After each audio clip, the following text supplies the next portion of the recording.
இப்போ எல்லா அரசு பணியாளர்களுக்கும் நல்லா தெரிஞ்சிருச்சு, இந்த திமுக அரசு எதிர்க்கட்சியா இருக்கிறது தான் லாய்க்கே தவிர ஆளுங்கட்சியா இருக்கும்போது அவர்கள் ஒன்றுமே செய்ய மாட்டாங்க, நமக்கான கோரிக்கைகள் நிறைவேற்றப்படாதுன்னு இன்னைக்கு நேரத்தில் அவங்க தொடர்ச்சியா பேசிக்கிட்டு தான் இருக்காங்க. நாம் தமிழர் கட்சி இதை கையில் எடுத்ததா இல்லையா, அவ்வளவுதான் கேள்வி. நாம் தமிழர் கட்சி இவர்களோடு நிற்கிறார்களா இல்லையா? கையில எடுத்துறீங்க சார், ஆடு மாடு போராட்டம் நடத்துறீங்க, தடையை உடைத்து கல் இறக்குனீங்க. ஆனா இன்னைக்கு அரசாங்கம் கல்லுக்கு அனுமதி கொடுத்ததா?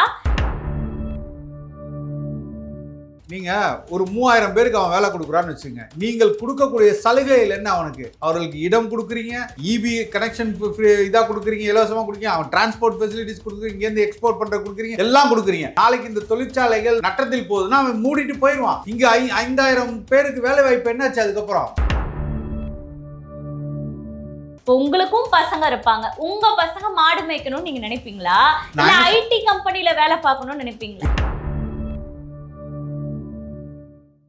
கலங்கரை சொந்தங்களுக்கு அன்பு வணக்கம். இன்று நம்மோடு நேர்காணலில் இணைந்திருப்பவர் நாம் தமிழர் கட்சியின் மாநில ஒருங்கிணைப்பாளர் சசிகுமார் அவர்கள். வணக்கம் சார். வணக்கம். நலமா இருக்கீங்க? நல்லா இருக்கேன்.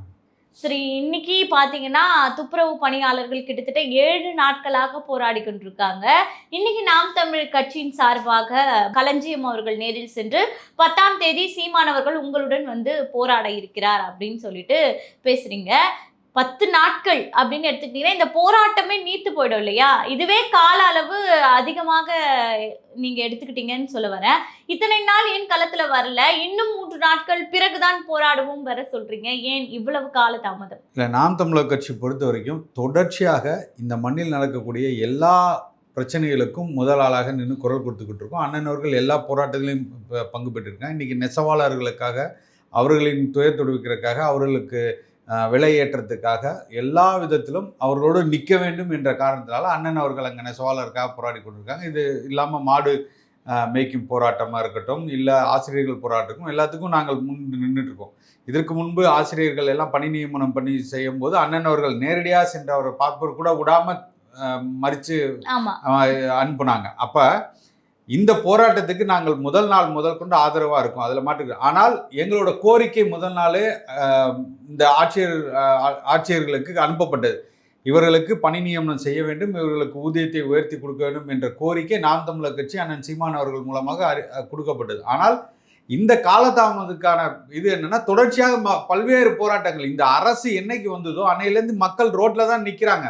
எல்லா இடத்துலையும் போராட்டங்கள், ஆர்ப்பாட்டங்கள், உரிமைகளுக்காக போராடி கொண்டு நடந்து கொண்டு தான் இருக்குது. அப்போ இதை முற்றுமுழுதாக அவர்கள் பக்கம் நியாயம் இருப்பதை ஏற்றுக்கொண்டு அண்ணன் சீமான் அவர்கள் எல்லா போராட்டங்களிலும் தொடர்ச்சியாக நின்று கொண்டிருக்காங்க. அதில் ஒன்று தான் இன்னைக்கு துப்புரவு பணியாளர்கள் போராட்டம். இப்போ அவங்க என்ன கேட்குறாங்க? எங்களை வேலையில் நியமனம் செஞ்சுருக்கீங்க, எங்களுக்கு பெர்மனண்ட் ஆக்குங்க, எங்களுக்கு இந்த பணியை உறுதி செய்யுங்கிறாங்க. ஏன் செய்ய மாட்டீங்க? நீங்கள் அவர்களை வைத்து தான், நீங்கள் அவர்கள் இல்லைன்னா நீங்கள் யோசிச்சு பாருங்கள். இன்றைக்கி சென்னை மாநகரம் முற்றுமுழுதாக ஒரு நாள் அவர்கள் பணிக்கு வரலன்னா மோசமான நிலையை இந்த இந்த சென்னை மாநகரம் சந்திக்கும். இல்லை, எல்லாமே சரியான வாதம் தான். ஆனால் எங்களுடைய கேள்வி என்னன்னா, உங்களுக்கு தெரியும் 2021 திமுக 153வது வாக்குறுதியாக இதை கொடுத்ததுன்னு. பிரச்சனை வந்த பிறகு களத்தில் நிற்பதற்கும் பிரச்சனை வருவதற்கு முன்பே நீங்கள் ஏன் போராடலன்ற கேள்வியும் இருக்கு. அப்படி இல்லை, இவங்க எல்லாம் நம்புனாங்க, ஓட்டு போட்டிருக்காங்களா, அவங்களே சொல்கிறாங்கல்ல, இந்த திமுக அரசை நம்பிதான் இவர்கள் கொடுத்த வாக்குறுதியை காப்பாற்றுவார். இவர்கள் மட்டும் இல்லை, ஆசிரியர்கள், போக்குவரத்து தொழிலாளர்கள், அதுக்கப்புறமா பேராசிரியர்கள், எத்தனை ஜாக்டோஜியோ அமைப்புகள் எல்லாருமே சாலை பணியாளர்கள், இபியில் லைன்மேன், அவங்க எல்லாருமே என்ன நினைச்சாங்கன்னா, இவங்க கொடுத்த வாக்குறுதியை எப்படியாவது காப்பாற்றி விடுவான்னு சொல்லி பொய் சொல்லி ஏமாற்றி இவர்கள் வாக்குகளை பறித்தார்கள். அவ்வளோதான். இப்போ எல்லா அரசு பணியாளர்களுக்கும் நல்லா தெரிஞ்சிருச்சு, இந்த திமுக அரசு எதிர்க்கட்சியா இருக்கிறது தான் லாய்க்கே தவிர ஆளுங்கட்சியா இருக்கும்போது அவர்கள் ஒன்றுமே செய்ய மாட்டாங்க, நமக்கான கோரிக்கைகள் நிறைவேற்றப்படாதுன்னு இன்னைக்கு நேரத்தில் அவங்க தொடர்ச்சியா பேசிக்கிட்டு தான் இருக்காங்க. பேச்சுவார்த்தை நடந்துட்டு இருக்கு. அடுத்த கட்டத்துக்கு எட்டமா இப்போ ஒட்டுமொத்தமாக இன்னைக்கு பிரச்சனையை எப்போ கையில் எடுக்க வேண்டிய நிலைமைக்கு வந்திருக்குன்னா, இந்த அரசு கடைசி கட்டத்தில் இன்னைக்கு தேர்தல் வரும்போது நாள் செஞ்சிடாதா? இதை நாங்கள் இப்போதைக்கு சொன்னானாவது இதை செவி சாய்த்து கேட்குமா, எங்களை காது கொடுத்து கேட்குமாங்கிற ஒரு இடத்துல இன்னைக்கு எல்லா மக்களும் நிற்கிறாங்க. ஏன் அப்படின்னா, இதே மாதிரி தான் அன்னைக்கு தேர்தல் அதிமுக அரசாங்கம் இருக்கும்போதும் இவர்கள் என்ன வாக்குறுதி கொடுத்தாங்கன்னா, நாங்கள் வந்தால் இதெல்லாம் செய்து விடுவோம்னு சொல்லி தான் இந்த ஆட்சி அரியணைக்கே வந்தாங்க. அப்போ இவங்களோட காலம் முடிய போகிற நேரத்தினாவது இனிமேல் அவங்களுக்கு கொஞ்சம் அச்சுறுத்தல் வரும், நம்ம வாக்குகளுக்கு போட மாட்டோம், இப்போனாவது அவங்க செய்வாங்கன்னு தான் எல்லாரும் வந்து நிற்கிறாங்க. சரி சார், இப்போ வந்து நீங்க சொல்றீங்க 10ஆம் தேதி வந்து களத்துல நிற்பீங்க, போராடுவீங்க, எல்லாமே இருக்கக்கூடியதுதான். அதற்கு அரசு செவிசாய்க்கும் நம்புறீங்களா? இல்ல, நான் என்ன சொல்றேன், அரசு செவி சாய்க்கும் சாய்க்காது மறுபக்கம். ஆனால் சார் அததானே போராட்டத்துக்கு வெற்றி. கரெக்ட், சரியா சொன்னீங்க. ஆனா ஒரு நியாயம் என்பது இருக்குல்ல, நீங்க இந்த இந்த எளிய மக்களின் குரலாக நீங்கள் பேச வேண்டிய இடத்துல இருக்கீங்க. அப்ப ஒரு எதிர்க்கட்சியாக இன்னைக்கு எல்லா இடத்துலயும் அண்ணன் சீமான் அவர்கள் வர வேண்டும் என்று மக்கள் ஆளோடு கேட்கிறாங்கல்ல, வாங்க எங்களுக்காக குரல் கொடுங்க, எங்களுக்காக நின்று பேசுங்கும் போது ஒரு தலைவனாக அங்க போய் நின்று பேச வேண்டியது. இவர்கள் செய்வார்கள் செய்ய மாட்டார்கள், செய்ய வைக்கணும், அதுதான் எங்களோட வேலை. இன்னைக்கு நீங்க பரந்தூர் இன்னைக்கு இன்னும் விமான நிலையம் கட்டல, பல போராட்டங்கள் இன்னைக்கு வந்து பேனா சிலை வைக்கவில்லை. இதற்கெல்லாம் நாங்கள் போராடிய பிறகுதான் இன்னைக்கு வந்து ஒரு நாள் போராட்டத்துல இதை சாத்தியமாக்க முடியுமா உங்களால? ஏன் நீங்க அதுக்கப்புறம் பிறகு அந்த, அதாவது நீங்க ஒரு கோரிக்கையா போராடுறீங்கன்னு வச்சுக்கோங்களேன், பிறகு அவங்க அதே இடத்துல போராடிட்டு தான் இருப்பாங்க. அந்த ஒரு நாள் நீங்க போராடுறதால அவங்களுக்கு என்ன நீதி கிடைக்கிறோம்னு நினைக்கிறீங்கன்னு கேக்குறேன். இல்ல, நீங்க எப்படி நினைக்கிறீங்கன்னா, நாம் தமிழர் கட்சி இதை கையில் எடுத்ததா இல்லையா, அவ்வளவுதான் கேள்வி. நாம் தமிழர் கட்சி இவர்களோடு நிற்கிறார்களா இல்லையா? கையில எடுக்கிறீங்க சார், ஆடு மாடு போராட்டம் நடத்துனீங்க, தடையை உடைத்து கல் இறக்குனீங்க. ஆனா இன்னைக்கு அரசாங்கம் கல்லுக்கு அனுமதி கொடுத்துதா?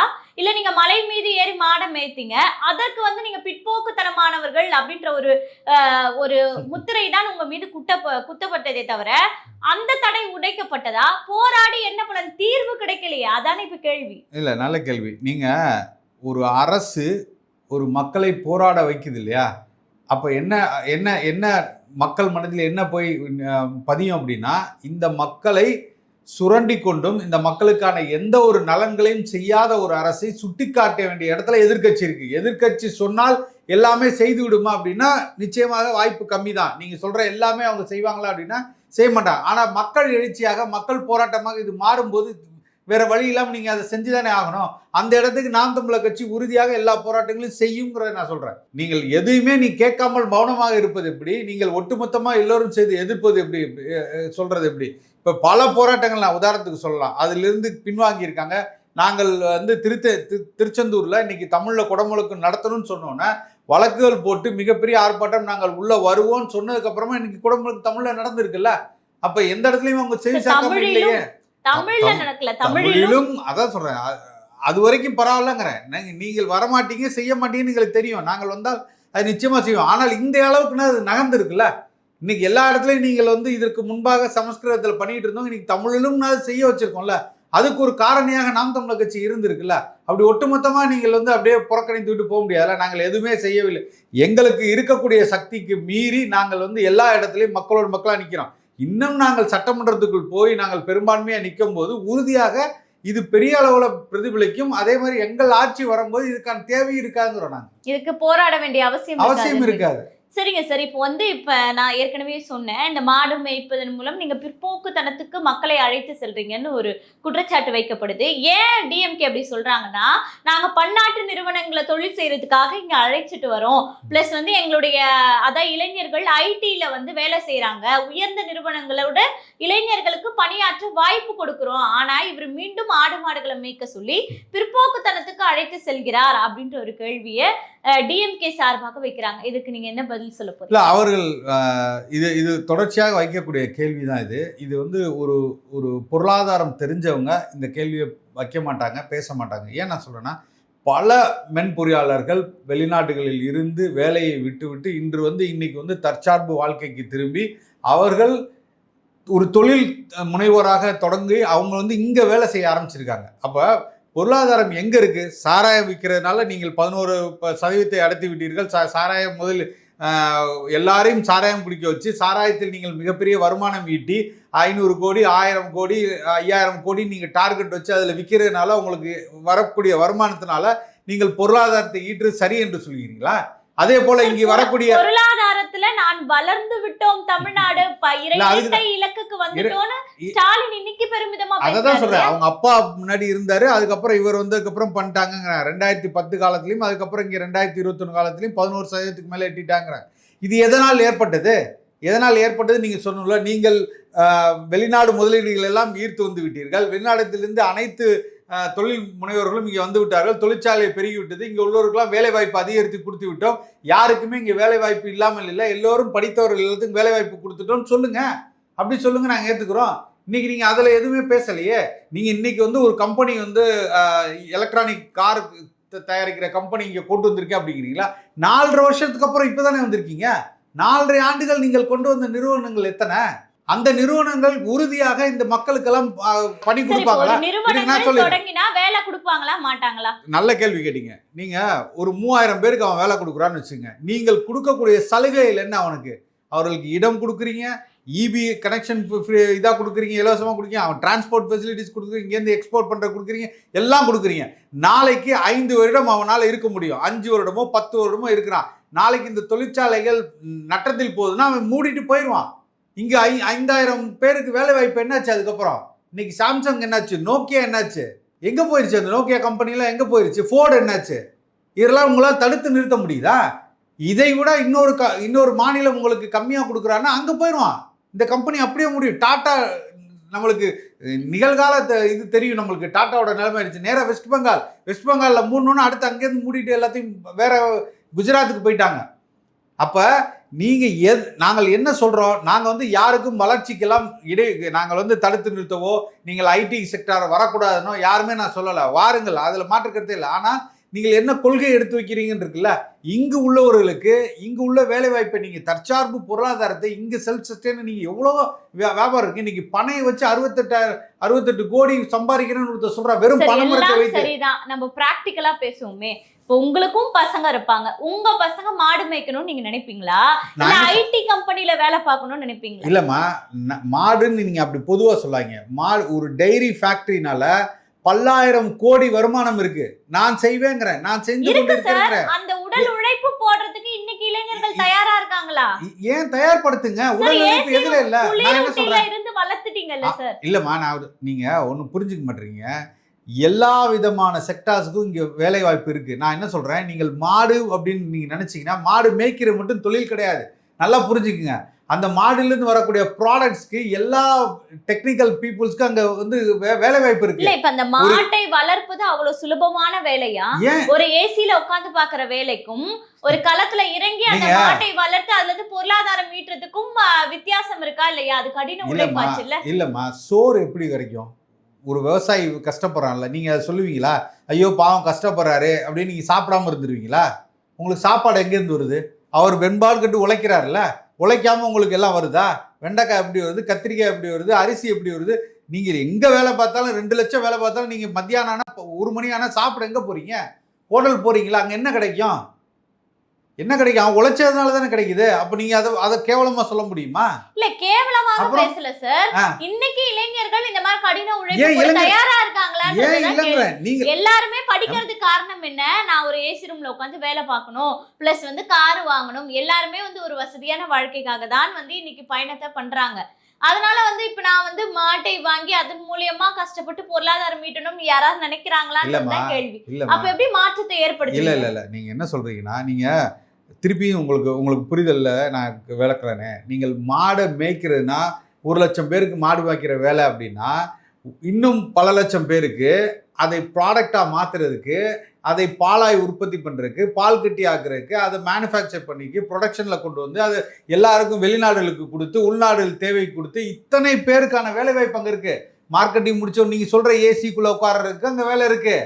இங்கேருந்து டிரான்ஸ்போர்ட் பண்ணி கொண்டு போய் வெளிநாடுகளுக்கு போய் முதலீடு செய்து வெளிநாடுக்கு போய் அங்கே வியாபாரம் செய்கிறதுக்கும் அங்கே வேலை வாய்ப்பு இருக்குது. நீங்கள் ஐடி செக்டாரில் இருக்கணுக்கு வேலை இருக்குது, எலக்ட்ரானிக்ஸ் இன்ஜினியரிங் முடித்தவனுக்கு வேலை இருக்குது, வெட்டினரி டாக்டர்ஸ்க்கு அங்கே வேலை இருக்குது. இத்தனை வேலை வாய்ப்புகள் அங்கே இருக்குங்கிறேன். நீங்கள் அது மாடு மேய்க்கிறீங்க ஜஸ்ட் லைக் தான் நீங்கள் வந்து மாடு மேய்க்க சொல்லிட்டார். அப்படி இல்லை, அந்த இண்டஸ்ட்ரியை பற்றி நம்ம பேசுகிறோம். இன்றைக்கி ஆவின்கிற ஒரு இண்டஸ்ட்ரி இருக்குது, அது வந்து வெறும் வாங்கி விற்கிது, அவ்வளோதான். அதுக்கிட்ட எதுவுமே ப்ரொடக்ஷன் எதுவுமே கிடையாது.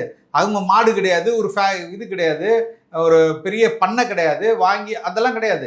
இன்னைக்கு ஆவினை தாண்டி அமுல்னு ஒரு ஃபேக்ட்ரி இருக்குது, எவ்வளோ பெரிய ப்ரொடக்ஷன் பண்ணிட்டு இருக்கான். அவனுக்கு வந்து இந்தியாவின் மொத்த தேவையில் அவன் வந்து 40% அமுல் கொடுக்குதுங்கிறான். அப்ப இவ்வளவு தூரம் பொருளாதாரத்தை ஈட்டக்கூடிய துறையை விட்டு நீங்க ஏன் நவறீங்கன்னு சொல்றேன். கால்நடை துறைன்னு எதுக்கு இருக்கு? கால்நடை துறை எதுக்கு இருக்கு? மாடு இல்லாம கால்நடை துறையா?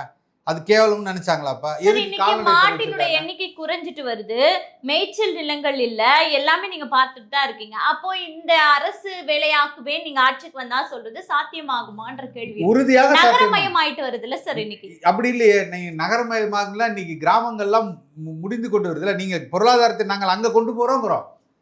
உங்களுக்கு அது புரியல. இன்னைக்கு நகரங்கள் பிதுங்கி வெளியறதுனால நாங்கள் என்ன சொல்றோம், நாங்கள் வந்தால் நீ உங்கள் இடத்திலே உங்களுக்கு வேலை வாய்ப்பை நாங்கள் உறுதி ஏன் இங்க வர போறாங்க? இன்னைக்கு ஜோஹோங்கிற ஒரு கம்பெனி இருக்குங்க. அவர் தென்காசியில் வச்சிருக்காரு அவரோட யூனிட்டை. அவரால் இன்னைக்கு சர்வை பண்ண முடியுது. எப்படி பண்ண முடியுது? இன்னைக்கு 10,000 பேருக்கு வேலை வாய்ப்பு அங்க உருவாக்கி தர்றாரு. இன்னைக்கு மதுரை, அந்த சிவகாசி இந்த பக்கத்துல உள்ளவங்க எல்லாம் அங்கு வேலைக்கு செல்றாங்க. எப்படி அது சாத்தியமாகுது? நகரங்கள்ல இருந்து எப்படி அதை சாத்தியப்படுத்தினார்? அங்க கொண்டு போய் ஜோஹோங்கிற ஒரு தனி முதலாளி. ஏன் அப்புறம் ஒரு அரசாங்கம் ஏன் செய்ய முடியாதுங்கிற அந்த மாதிரி உறுதியாக செய்யலாம். இன்னைக்கு நீங்க திருச்சிங்கிற ஒரு மெயின் ஹப்பா ஆக்கிட்டு நாங்கள் எங்களோட ஆட்சி வரையில கொடுத்துறோம். 5 தலைநகர், 5 கேபிட்டல்ஸ் நாங்கள் இது கொண்டு வரோம்னு சொல்லியிருக்கோம், தலைநகரங்கள். அப்ப இது சாத்தியப்படுத்தக்கூடிய திட்டங்கள் எல்லாம் நாங்கள் எங்களோட ஆட்சி வரைவில் கொடுத்துருக்கோம். இது முடியாம சொல்ல. நீங்க எல்லா இடத்துலையும் நீங்க எடுத்து பாருங்க. ஃபின்லாந்து எடுத்து பாருங்க, ஜெர்மனி எடுத்து பாருங்க, ஆஸ்திரேலியா எடுத்து பாருங்க, நியூசிலாந்து எடுத்து பாருங்க. பாலின் சந்தை மதிப்பு என்னன்னு பாருங்க. பாலினால் அவங்களோட உற்பத்தி பொருளாதாரம் எப்படி பெருகுதுன்னு பாருங்க. நாங்கள் நடக்க வேண்டிய சொல்றோம். இவ்வளவு திட்டங்களோட நீங்க மக்களை சந்திக்கிறீங்க. ஆனா ஏன் இன்னும் வெற்றி சாத்தியமாகலன்னு நினைக்கிறீங்க? அப்ப எந்த விதத்துல நீங்க அந்த இடத்துல கோட்டை விடுறீங்கன்னு நினைக்கிறீங்க?